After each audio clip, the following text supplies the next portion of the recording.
అనుదిన బైబుల్ ఆదికాండము 24వ అధ్యాయము.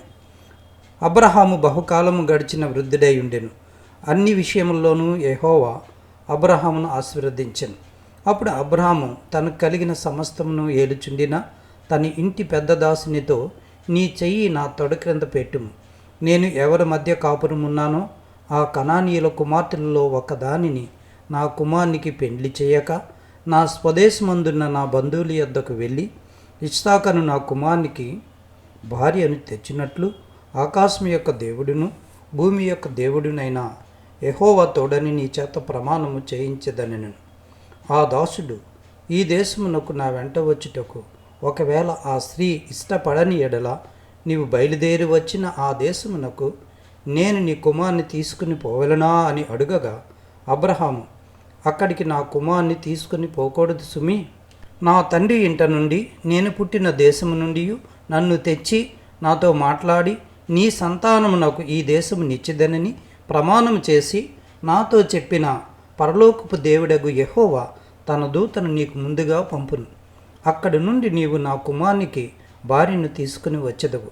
అయితే నీ వెంట వచ్చుటకు ఆ స్త్రీ ఇష్టపడని ఎడల ఈ ప్రమాణం నుండి విడుదల పొందెదవు. కానీ నీవు నా కుమారుని అక్కడికి తీసుకుని పోకూడదని అతనితో చెప్పాను. ఆ దాసుడు తన యజమానుడగు అబ్రహాము తొడ క్రింద తన చెయ్యి పెట్టి ఈ సంగతి విషయమై ప్రమాణము చేశాను. అతడు తన యజమానుని ఒంటెలలో 10 ఒంటెలను, తన యజమానుని ఆస్తిలో శ్రేష్టమైన నానా విధములగు వస్తువులను తీసుకుని పోయాను. అతడు లేచి అరమ్నాహారాయిములోనున్న నాహోరు పట్టణము చేరి సాయంకాలమందు స్త్రీలు నీళ్లు చేదుకొని వచ్చి వేళకు ఆ ఊరి బయటనున్న నీళ్లబావి యొద్ద తన ఒంటెలను మోకరింపచేసి ఇట్లెనను, నా యజమానుడగు అబ్రహాము దేవుడవైన యెహోవా, నేను వచ్చిన కార్యమును త్వరలో సఫలము చేసి నా యజమానుడగు అబ్రహాము మీద అనుగ్రహము చూపుము. చిత్తగించుము, నేను ఈ నీళ్ల ఓట యొద్ద నిలుచున్నాను. ఈ ఊరి వారి పిల్లలు నీళ్లు చేదుకొనుటకు వచ్చుచున్నారు. కాబట్టి నేను త్రాగునట్లు నీవు దయచేసి నీ కడవను వంచుమని నేను చెప్పగా, నీవు త్రాగుము, నీ ఒంటెలకు నీళ్లు పెట్టదనని ఏ చిన్నది చెప్పునో ఆమె నీ సేవకుడేనా ఇస్సాకు కొరకు నీవు నియమించినదై ఉండునుగాక. అందువలన నీవు నా యజమానుని మీద అనుగ్రహము చూపితివని తెలుసుకొందువన్ను. అతడు మాట్లాడుట చాలింపక ముందే అబ్రహాము సహోదరుడైన నాహోరు భార్యయగు మిల్కా కుమారుడైన బెతూయేలునకు పుట్టిన రిబ్కా కడవ భుజం మీద పెట్టుకొని వచ్చెను. ఆ చిన్నది మిక్కిలి చక్కనిది. ఆమె కన్యక. ఏ పురుషుడునూ ఆమెను కూడలేదు. ఆమె ఆ బావిలోనికి దిగిపోయి కడవను నీళ్లతో నింపుకొని ఎక్కిరాగా ఆ సేవకుడు ఆమెను ఎదుర్కొంటకు పరిగెత్తి, నీ కడవలో నీళ్లు కొంచెము దయచేసి నన్ను త్రాగనిమ్మని అడిగాను. అందుకామె, అయ్యా, త్రాగుమని చెప్పి త్వరగా తన కడవను చేతి మీదికి దించుకొని అతనికి దాహమిచ్చెను. మరియు ఆమె అతనికి దాహమిచ్చిన తర్వాత, నీ ఒంటెలు త్రాగుమట్టుకు వాటికిని నీళ్లు చేదిపోయిదనని చెప్పి త్వరగా గాడిలో తన కడవ కుమ్మరించి తిరిగి చేదుటకు ఆ బావికి పరిగెత్తుకుని పోయి అతని ఒంటెలన్నిటికీ నీళ్లు చేదిపోసెను. ఆ మనుష్యుడు ఆమెను తేరిచూచి తన ప్రయాణమును యెహోవా సఫలము చేసినో లేదో తెలుసుకొనవలనని ఊరకుండెను. ఒంటెలు త్రాగుట అయిన తర్వాత ఆ మనుషుడు 6 తులము ఎత్తుగల బంగారపు ముక్కు కమ్మని, ఆమె చేతులకు 10 తులముల ఎత్తుగల 2 బంగారు కడియలను తీసి, నీవు ఎవరి కుమార్తెవు? దయచేసి నాతో చెప్పుము. నీ తండ్రి ఇంట మేము ఈ రాత్రి బస చేయుటకు స్థలం ఉన్నదా అని అడిగాను. అందుకామె, నేను నాహోరుకు మిల్కా కనిన కుమారుడగు బెతూయేలు కుమార్తెనెను. మరియు ఆమె, మా యొద్ద చాలా గడ్డియు మేతయు రాత్రి బస చేయుటకు స్థలమును ఉన్నవనగా, ఆ మనుషుడు తన తల వంచి యెహోవాకు మ్రొక్కి, అబ్రహామును నా యజమానుని దేవుడైన యెహోవా స్తుతింపబడునుగాక. ఆయన నా యజమానునికి తన కృపను తన సత్యమును చూపుట మానలేదు. నేను త్రోవలో నుండగానే యెహోవా నా యజమానుని బంధువుల ఇంటికి నన్ను నడిపించినను. అంతటా ఆ చిన్నది పరిగెత్తుకుని పోయి ఈ మాటలు తన తల్లి ఇంటి వారికి తెలిపెను. రిబ్కాకు లాబానను ఒక సహోదరుడును. అప్పుడు లాబాను ఆ బావి దగ్గర వెలపటనున్న ఆ మనిషిని యొద్దకు పరిగెత్తుకుని పోయెను. అతడు ఆ ముక్కు కమ్మిని తన సహోదరి చేతుల్లో ఉన్న ఆ కడియములను చూచి, ఆ మనుషుడు ఇలాగు నాతో మాట్లాడనని తన సహోదరి అయిన రిబ్కా చెప్పిన మాటలు విని ఆ మనుషుని యొద్దకు వచ్చెను. అతడు ఆ బావి వద్ద ఒంటెల దగ్గర నిలిచి ఉండగా లాబాను, యెహోవా వలన ఆశీర్వదింపబడినవాడా, లోపలికి రమ్ము, నీవు బయట నిలవనేలా, ఇల్లును ఒంటెలకు స్థలమును నేను సిద్ధము చేయించితినెను.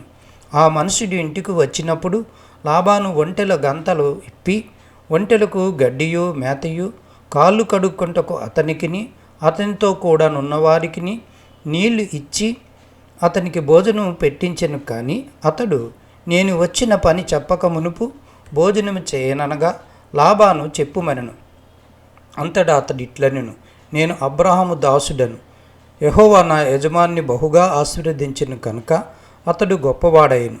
అతనికి గొర్రెలను గొడ్లను వెండి బంగారములను దాసదాసీ జనమును ఒంటెలను గాడిదలను దయచేసిను. నా యజమానిని భార్య అయిన సారా వృద్ధాప్యములో నా యజమానునికి కుమారుని కన్ను. నా యజమానుడు తనకి కలిగినది యావత్తును అతనికి ఇచ్చిన్నాడు. మరియు నా యజమానుడు నాతో, నేను ఎవరి దేశమందు నివసించుచున్నానో ఆ కనానీయుల పిల్లలలో ఒక పిల్లను నా కుమారునికి పెళ్లి చేయవద్దు.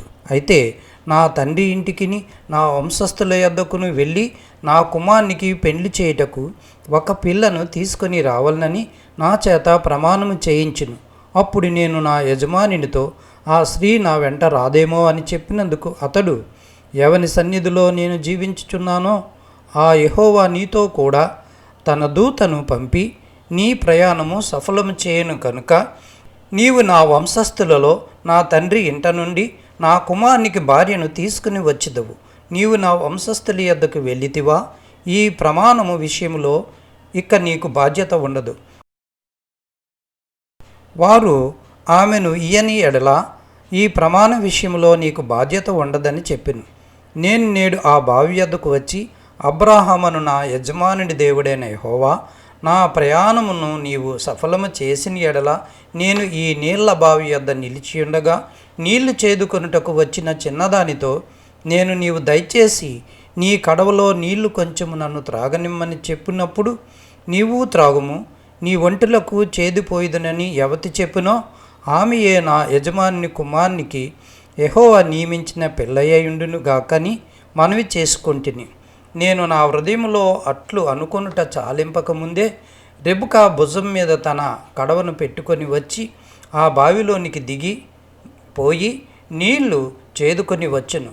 అప్పుడు నాకు దాహమిమ్మని నేను ఆమెను అడుగగా ఆమె త్వరగా తన కడవను దించి, త్రాగుము, నీ ఒంటెలకు నీళ్లు పెట్టెదనని చెప్పాను కనుక నేను త్రాగి తిని ఆమె ఒంటెలకును నీళ్లు పెట్టెను. అప్పుడు నేను, నీవు ఎవరి కుమార్తెవని అడిగినందుకు ఆమె మిల్కా నాహోర్నకు కనిన కుమారుడగు బెతియేలు కుమార్తెనని చెప్పినప్పుడు నేను ఆమె ముక్కుకు కమ్మియును ఆమె చేతులకు కడియములను పెట్టి నా తల వంచి యెహోవాకు మ్రొక్కి, అబ్రహామన్న యజమానుని దేవుడైన యెహోవాను స్తోత్రం చేసి తిని, ఏలయనగా ఆయన నా యజమానుని యొక్క సహోదరుని కుమార్తెను అతని కుమారునికి తీసుకున్నట్లు సరైన మార్గమందు నన్ను నడిపించెను.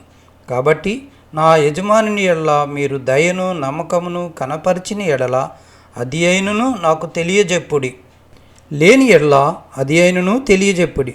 అప్పుడు నేనెట్లు పోవలనో అటు పోయేదనగా లాబానును బెతియేలును, ఇది యెహోవా వలన కలిగిన కార్యము, మేమైతే అవునని కానీ కాదని కానీ చెప్పజాలము. ఇదిగో రిబ్కా నీ ఎదుటనున్నది, ఆమెను తీసుకొని పొమ్ము. యెహోవా సెలవిచ్చిన ప్రకారము ఈమె నీ యజమానుని కుమారునికి భార్య అగునుగా కానీ ఉత్తరమిచ్చిరి. అబ్రహాం సేవకుడు వారి మాటలు విని యెహోవాకు సాష్టాంగ నమస్కారము చేసెను. తరువాత ఆ సేవకుడు వెండి నగలను బంగారు నగలను వస్త్రములను తీసి రిబ్కాకు ఇచ్చెను. మరియు అతడు ఆమె సహోదరునికి తల్లికిని విలువగల వస్తువులు ఇచ్చెను. అతడును అతనితో కూడానున్న మనుషులను అన్నపానములు పుచ్చుకొని అక్కడ ఆ రాత్రంతయు నుండిరి. ఉదయమున వారు లేచినప్పుడు అతడు నా యజమానుని యొద్దకు నన్ను పంపించుడని చెప్పగా ఆమె సహోదరుడును ఆమె తల్లియు, ఈ చిన్నదానిని 10 దినములైనను మా యొద్ద ఉండనిమ్ము, ఆ తర్వాత ఆమె వెళ్ళవచ్చుననిరి.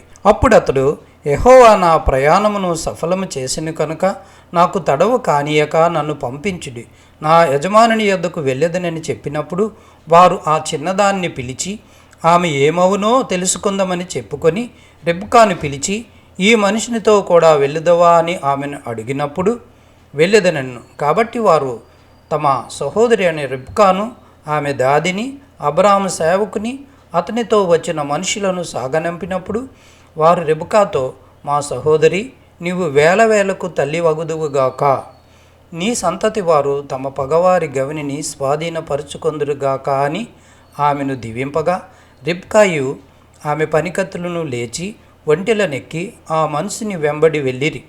అట్లు ఆ సేవకుడు రెబ్కాను తోడుకుని పోయెను.